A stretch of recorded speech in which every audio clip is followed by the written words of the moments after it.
सिंध जी तारीख़ ते तहक़ीक़ जे सिलसिले में आउं रुख़ सिंधी अवां दोस्तनि भाउरनि ऐं भेनरुनि सां मुख़ातिब आहियां।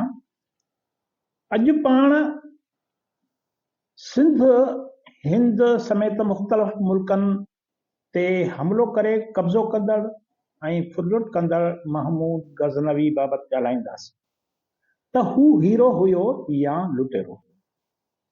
दोस्तनि खे गुज़ारिश आहे त असांजे चैनल खे सब्सक्राइब कनि ऐं वीडियो मुकमिल ॿुधनि, आख़िर ताईं ॿुधनि, जीअं ही सॼो सिलसिलो खेनि सम्झ में अची सघे। मुल्क जे सियासतदाननि में इन ॻाल्हि ते बहस हली रहियो आहे गुज़िरियल 2 ॾींहनि खां त सुल्तान महमूद गज़नवी हीरो हो या लुटेरो हो। असल में ताज़ो मुस्लिम लीग नून जे अॻवान ख्वाजा आसफ तरफ़ां हिक बयान में महमूद गज़नवी खे लुटेरो करार ॾिनो वियो आहे। संदसि इन बयान ते न फ़क़त अफ़गानिस्तान जी हुकूमत एहतिजाज कयो आहे, पर मुल्क जे कुझु हिस्सनि में बि बर्धक मची वियो आहे। हिक ॿिए खे दलीलनि सां क़ाइल कयो पियो वञे त गज़नवी महमूद जी हिन मुल्क जे माण्हुनि लाइ हैसियत हीरे वारी हुई या ज़ीरे वारी। अॼु पाण इन ते ॻाल्हाईंदासीं त महमूद गज़नवी केरु हुयो, हुन छा कयो। सुल्तान महमूद गज़नवी मौजूदा अफ़गानिस्तान जे गज़ने सूबे जो रहवासी हुयो। पाण साल 997 ईस्वीअ में गज़ने जो बादशाह बणियो। हिन गज़ने जे 17 सुल्ताननि मां सभ खां वधीक यानी 32 साल हुक्मरानी कई। इन दौरान हिन आसपास जे कई मुल्कनि ते हमला कया, उन्हनि खे फ़तह कयो, इलाइक़नि ते हमला करे सोभूं हासिल कयूं। हिन जे वालिद जो नालो, महमूद गज़नवी जे वालिद जो नालो सबक़त गैन हो। जॾहिं संदसि वालिद सबक़त गैन वफ़ात कई त वालिद जे ख़वाहिश मूजिबि संदसि पुट इस्माइल खे गज़ने जो हाकिम मुक़ररु कयो। जॾहिं इहा ख़बर महमूद गज़ने खे पई त हिन भाउ जे बादशाह थियण जी मुखालफ़त कंदे तख़्त ते पंहिंजी दावेदारी दाख़िल कई। जेता ॿिन्ही भाउरनि इस्माइल ऐं महमूद में इक़्तिदार लाइ जंग थी, जंहिंमें महमूद जी सोबत थी। महमूद गज़नवी पंहिंजे सोभबद भाउ इस्माइल खे गिरफ़्तार करे सॼी उमिरि लाइ क़ैद में रखियो। इक़्तिदार संभालण वक़्तु महमूद जी उमिरि 27 साल हुई। महमूद सुल्तान बणजण सां माना बादशाह बणजण सां ओड़े पाड़े जे मुल्कनि ते हमला शुरू कया। सन 999 ईस्वीअ में पासे जे परगिणे ईरान जे सेस्तान ते कब्ज़ो कयो। साॻे वक़्तु हिन सामानी हाकिमनि खे बि ललकारियो।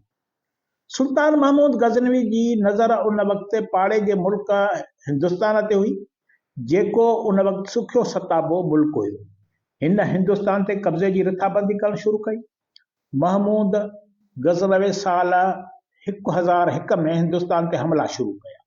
महमूद गज़नवी 1001 में हिंद तरफ़ पहिरियों हमलो कयो।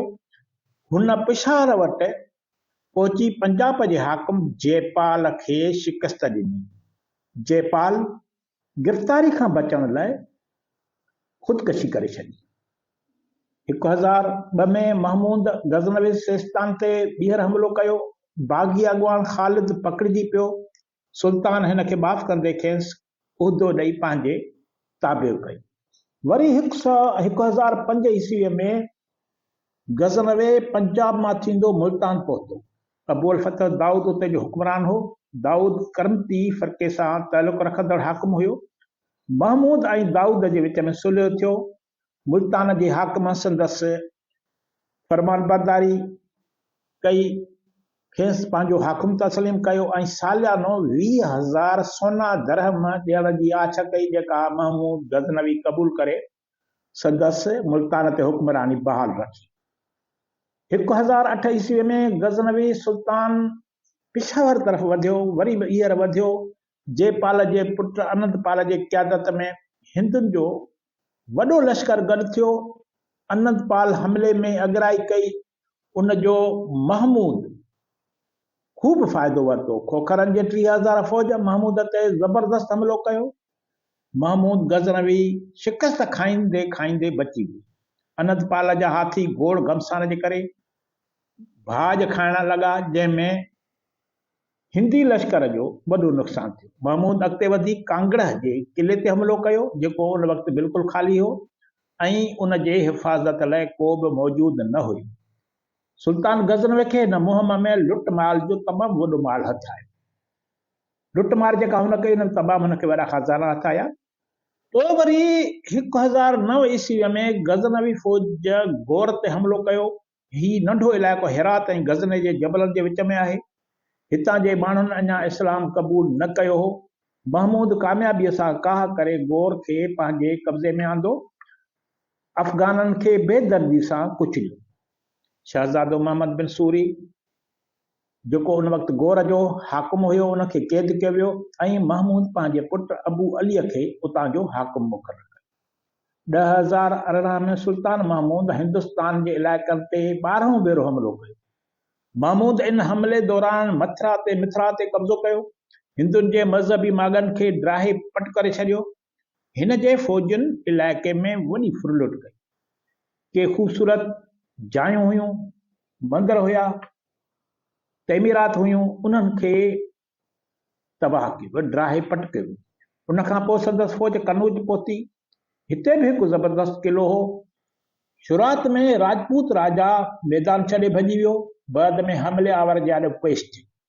राजा ईअं करे कनूज ऐं आसपास खे बर्बादीअ खां बचायो। महमूद गज़नवी हितां वापसि थींदे 5300 शहरी यरगमाल करे पाण सां गज़ने वठी वियो। उन्हनि खे ग़ुलाम करे मरकज़ी एशिया जे बाज़ारुनि में विकिरो कयो। हिन काह मां महमूद खे वॾी लुट मार जी दौलत हथ आई। इन रक़म मां गज़ने शहर खे सिंगारियो वियो, उनखे तरक़ी ॾियारी वई, आबपारा मदरसा ऐं कारवान सराय तइमीर कया विया। गज़ने शहर में हिकु आलीशान जामिया मस्जिद जी तइमीर बि कई वई। 1026 ऐं 24 ईस्वी वारनि सालनि में सुल्तान महमूद हिंद ऐं सिंध तरफ़ का कई। संदसि लश्कर सोमनाथ काठियावाड़ ॾांहुं पेशकदमी कई। काठियावाड़ जे किनारे ते हिकु खूब खुशहाल शहर हुयो। हिंदुनि जो हिकु शाहूकार मंदरु उते सोमनाथ जे नाले सां मौजूदु हो। महमूद शुरूआत में मुल्तान ऐं पोइ सांभर पहुतो। उतां खां पाण सोमनाथ पहुची वियो। शिव जे मंदर में वेठल पूॼारियुनि महमूद गज़नवी जी आजम कई, इन उमेद सां त ईअं करण सां हमिलो कंदड़ खेनि को बि नुक़सानु न रसाईंदो, मंदर खे बि नुक़सानु न रसाईंदो, पर संदन अहिड़ी सोच या उमेद ग़लति साबित। महमूद शहर ते हमले जो हुकुम ॾिनो।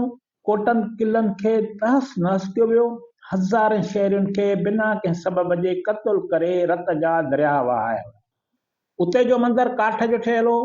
मंदर में मौजूदु लंगम खे फातिह टुकड़ा टुकड़ा कयो। मंदर जो बुत निहायत क़ीमती हो। ब्राह्मणनि सुल्तान खे अर्ज़ु कयो त मंदर खे न ड्राहियो ऐं उते मौजूदु मुख्य बुत खे बि न ड्राहियो। उन जे एविज़े में असां वॾी रक़म ॾियण लाइ तयारु आहियूं। पर महमूद तलवार जे ज़ोर ते बुत खे भञी नास कयो। बुत जा टुकड़ा टुकड़ा थियण जे करे उन मां क़ीमती हीरा ऐं मोती हथ आया जेके बुत जे अंदरि हुया।